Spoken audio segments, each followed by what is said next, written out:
Alain, je crois que tu voulais parler des coups de cœur. Oui, absolument. Alors, non, pourquoi? C'est à moi de parler? Non, on va passer au coup de cœur. Non, mais je veux bien dire un mot. Moi, je les ai toutes parce que voilà, il fallait faire des coups de cœur. Je les ai toutes vues plusieurs fois, les vidéos. Elles sont superbes. C'est compliqué en fait, de les partager. C'est compliqué de. Voilà, je trouve qu'ils méritent tous un grand coup de cœur. Mais bon, c'est vrai qu'il y en a forcément qui se détachent peut-être parce que c'est des émotions, c'est des, je sais pas, des clins d'œil ou des choses qui nous rappellent peut-être des choses dans notre vie. Moi, de toute façon, mon coup de cœur, j'ai une fan ici qui est là, d'ailleurs, elle est connectée, c'est Lou. Qui a gagné déjà un premier prix c'était peut-être pas l'année dernière, si l'année dernière. Voilà, j'adore. Oui, il y a 2 ans, peut-être. Ils ont fait avec son ami, dont je me rappelle plus le nom, excuse-moi. François. Voilà. En fait, c'est 2 vidéos, mais en réalité, c'est qu'une vidéo. J'ai trouvé ça super beau, mais c'est un peu, c'est pas juste parce que c'est un peu ma petite chouchoute, Lou. En plus, on la connaît depuis qu'elle est toute gamine, alors. Elle est encore toute jeune. Hein.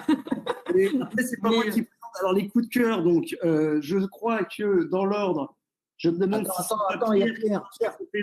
Oui, c'est Pierre, le coup de cœur numéro 3. On va présenter le premier coup de cœur.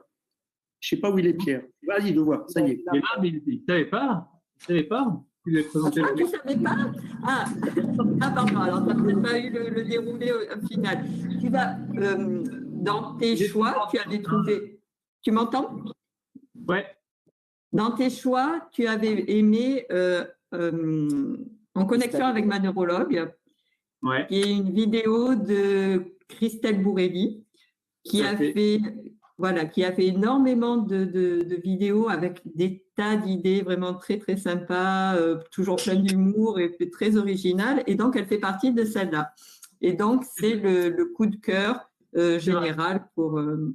donc, on va avoir un mix de... C'est une vidéo très drôle et qui, je pense, renvoie... Enfin, en tout cas, moi, m'a renvoyé à ma relation avec ma neurologue. Alors, on va la regarder. Okay.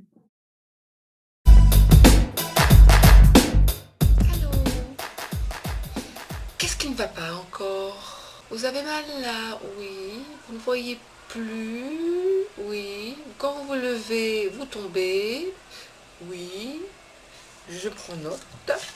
D'accord. Vous avez des fourmis dans les jambes, ça c'est depuis le début, hein, ça ne change pas.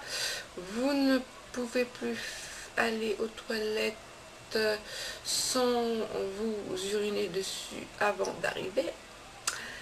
Oui, et quand vous y êtes, il n'y a rien qui sort. Sinon... Attendez, pour m'appeler pour me dire ça, j'y crois pas. Mais c'est pareil normal. Si vous faites pipi dessus avant d'arriver aux toilettes, comment voulez-vous qu'après... C'est mécanique, c'est physique, c'est... Oui. Enfin bon, ceci dit, c'est vrai que le tableau clinique n'est pas rassurant. Ouais. Si vous voyez plus, vous marchez plus, c'est pas étonnant, vous pissez dessus, hein, ceci dit. Bon... Voilà, c'est plein d'humour et je pense que bravo. Dans mon parcours hospitalier, il m'est arrivé de tomber sur des neurologues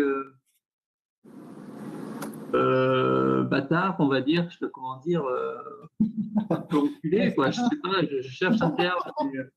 Pas cool, quoi. Et c'est tout à fait ça, et c'est très bien senti. La phrase si vous faites pipi dessus, c'est normal que quand vous arrivez aux toilettes, vous fassiez plus pipi. C'est une violence que parfois on peut ressentir dans la parole des neurologues.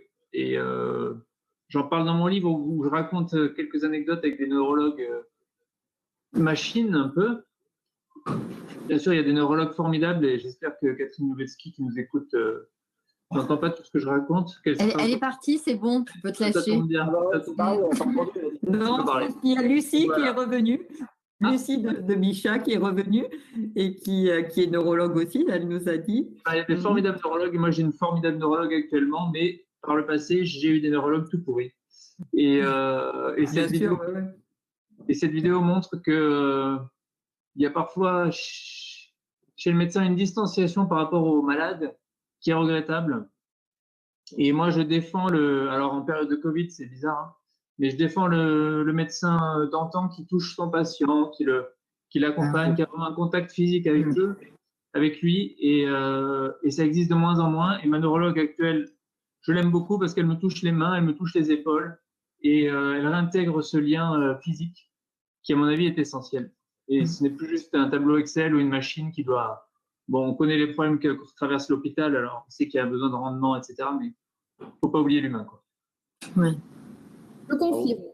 Et on a besoin de neurologues empathiques, on a besoin de neurologues ultra compétents, mais empathiques aussi. Mais c'est vrai qu'allier les deux compétences humaines et intellectuelles, c'est pas simple. En tout cas, il y a des neurologues exceptionnels, mais c'est vrai qu'il y en a d'autres qui sont… Alors moi, je trouve pas ça regrettable, je trouve ça inadmissible. Et je le dis d'autant plus facilement que je suis médecin et patiente. Donc c'est pareil, j'en ai eu des honteux, mais j'en ai eu aussi des topissimes. Donc c'est ça qu'il faut retenir, je trouve. Bien sûr. Ouais.